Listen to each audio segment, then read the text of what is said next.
Does Islamic art lack figural imagery? I'm Dorothy, and this is the Collections Corner.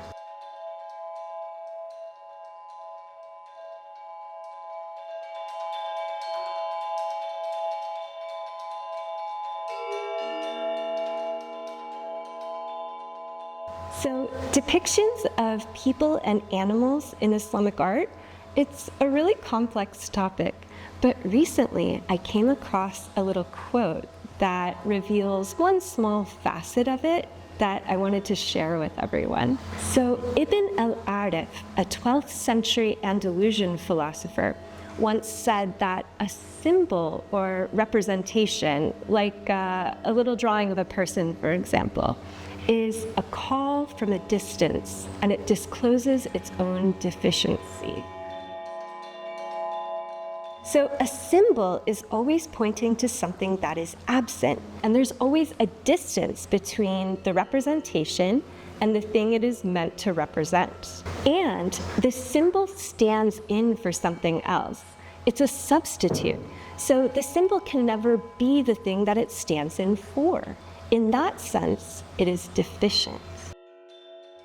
Geometrical patterns do not point to something that is absent. They are present. They are divine logic, present in the space.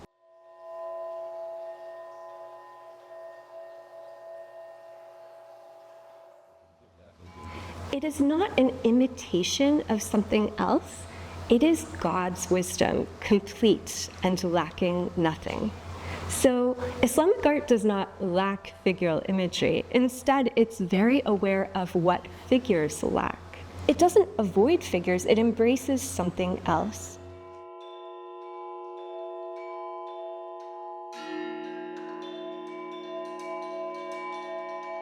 A lot of European and American viewers want a protagonist or a story, and they sometimes struggle to appreciate art that doesn't have characters or narrative.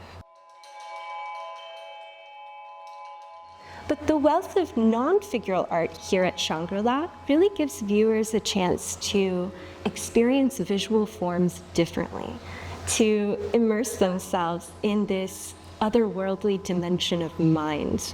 And there is a lot of cool figural and narrative art throughout Islamic history, including here in Shangri-La's collection. My favorite type of figural art here at Shangri-La is the minai ware from the 12th century. It's filled with these dashing and charming figures.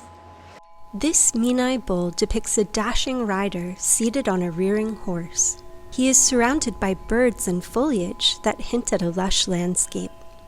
The rider's green kaftan is embellished with delicate swirls of white embroidery, and the back hem is lifted up, adding to the sense of motion and dynamism.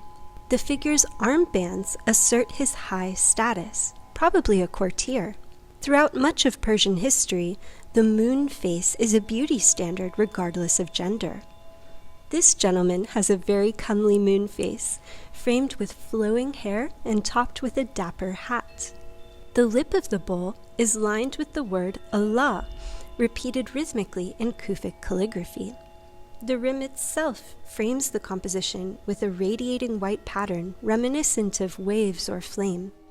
Personally, I love representational art, and I'm not very mathematically minded, but Ibn al-Arif has convinced me to reconsider some of my biases.